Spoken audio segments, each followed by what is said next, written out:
my delicious pork and chive dumplings with ginger. Hi everyone, Angela and Mimi here from the Fresh Food Friday kitchen. I was having a couple of friends over and we're going to be making my pork and chive and ginger potsticker dumplings. So I thought I'd show you how I make them. Now it's really ideal to actually do this ahead of time. But what I've done is I've just added my free-range pork mince. It's about 500 grams and I've added that just to my bowl.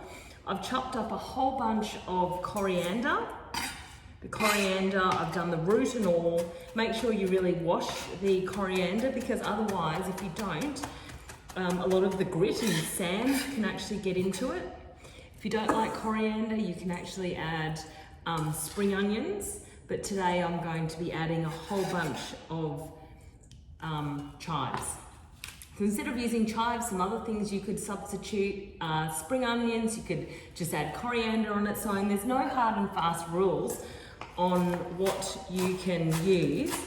And the key with really beautiful dumplings to have something that's not mushy inside is to actually cut your veggies and things that go in it not too fine so that you can actually taste and feel the texture within the dumpling. Ideally, it's best to make your dumplings and a day before the mix so that the flavours can really get together, but unfortunately I don't have the whole day. The way that I've actually, Mimi, could you pass me a little spoon? So the way I've actually gotten rid of the skin, so literally pouring that whole lot on top. Don't worry, it's not too much. It'll be really fragrant and yummy. The way that you actually peel ginger, which is really easy, which I've already, which I've already done, is you just get a little spoon and you scrape the outside and scrape the skin off so that you don't lose all of the beautiful bits on the outside. If you wanted to, you could also use a knife. And I don't know if you can see that there, but I'm literally just going to chop it finely. And then I'm just going to julienne so good on camera, ginger, and chop it the other way. And if you don't like a lot of ginger, you could really put that in a Maggi mix and really make it really, really fine. But I like it quite gingery and quite chunky so that you can actually have those flavours inside. And then people really know that you've actually made it by hand rather than putting it all into a machine and mushing it up. The key also is to keep the meat really cold when you're mixing it together so that the flavours can bind together. I find that if the meat comes to room temperature and you're mixing everything together, it doesn't keep the consistency of the meat and the proteins. Anyway, I'm just going to chop that like that. I think that's enough for today. And you can see that there. Mimi, could you grab me the soy sauce? I'm going to add soy sauce to my mix, just a little bit to flavour, and I'm going to add a big chunk of Russian garlic. Love this garlic. Literally break the outside of it, and then I'm just going to literally chop it together. You can see that there. Just again, julienne, and push it. Just that one with the gold lid. That one, yeah, and the one next to it. So I'm actually going to add some sesame oil. I love sesame oil, and I would add that to my dipping sauce, just some soy sauce and some, with this one I'd add soy sauce. Mimi, do you mind to stand over here and just add a little bit? Just a little bit of the sesame oil, and then the soy sauce, just a little swig. That one's a dark soy sauce. And I'm just going to chop the rest of this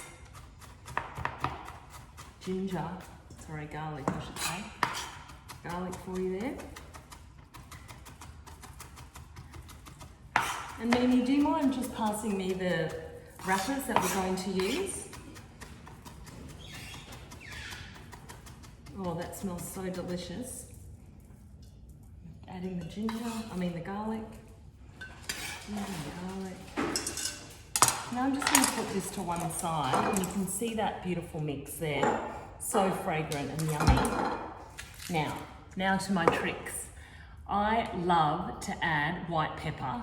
Mimi, could you pass me, oh, here we are. White pepper. Now this white pepper is a Japanese white pepper, but any white pepper is really good. I'm going to add quite a bit of white pepper to give it some really good flavour. White pepper is fantastic in Asian cooking and especially Cantonese style cooking. Now, if you wanted to find the pastry that I use is the round one. It's called Gaoji pastry, and I literally bought this from Woolies. You can also buy it from any Asian stores as well. The square ones, I'm going to... Sorry, excuse me. You can actually buy the square ones. The square ones are more for wontons, but these Gaoji wrappers are better for potsticker dumplings. So now that I've got everything in my bowl, I'm just going to mix it through. The key is not to mix it enough, but not too much that you are breaking down the meat fibres, because you actually really want it to get the flavour inside, but not work it too much. Some other family recipes, they add egg white to this mix. I don't tend to like to add that egg white. Look at that. Mimi, come and smell. What can you smell? You can really still smell all the vegetables, and it looks like a lot, but it doesn't tend to be a lot when it goes all together. Right. But it's still... So what flavours can you smell? Smell the coriander, ginger, garlic. Oh my goodness.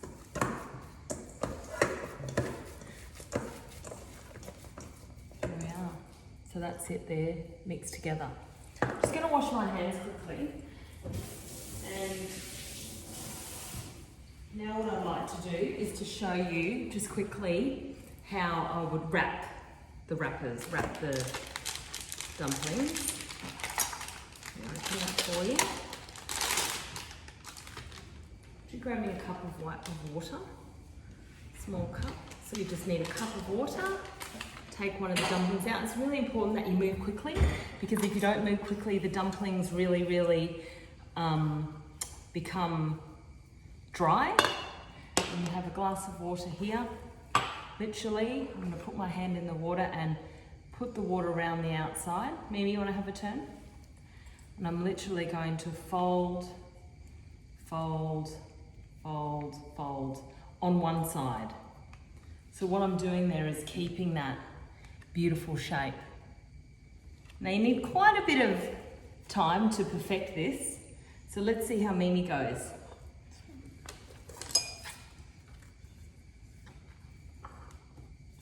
Tiny dip in the spoon. It's probably a bit too ambitious. Okay, now we're going to put a little bit of water on the top of the dumpling. Yep. And then on the bottom side, you're just going to turn, twist, twist, twist, and twist until they go together like that.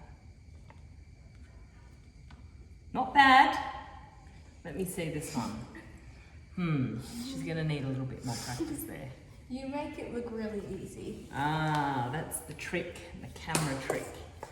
So I'll make a few more here, and then we'll get back to you with the finished product. See you later. So I've literally made the mixture, and it's a bit difficult for me to do the videoing as well of the mix. So what I'm going to do is I've just put a little bit of oil and I'm on level 7. I'll just put my dumplings in and move them around the bottom of the pan so that you know that they're not going to stick. And you've got your water there from before. Just going to add these. Hopefully it's not an epic fail. Grab one here. It's going to literally, within there, is literally just brown the bottom. So what I do is I'm still looking at them all. See, not brown enough yet. So once we still make them a little bit more brown on there, on the base.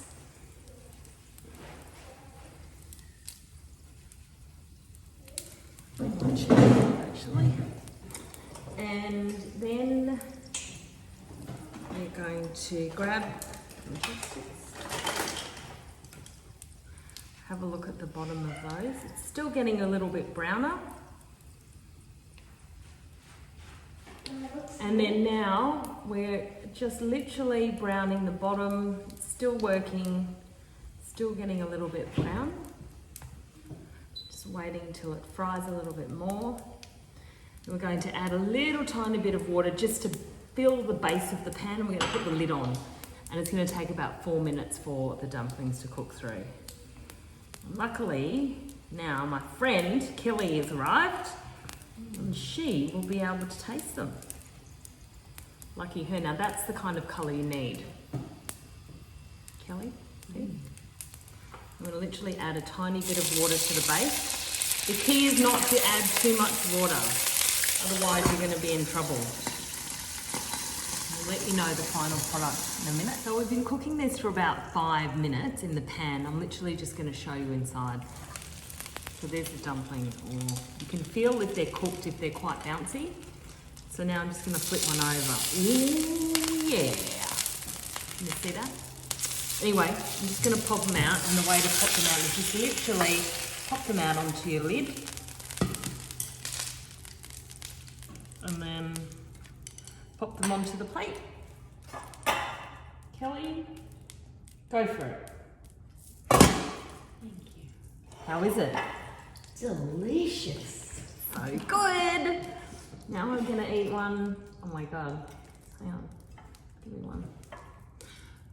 So in my dipping sauce, all I put was soy sauce, some some sesame oil, and that's about it. If you wanted to add some black vinegar, that's also really nice. Oh my God, look. Yum. Good. Hot. Anyway, see you later. Head over to my YouTube channel and subscribe, Fresh Food Friday with Chef Angela.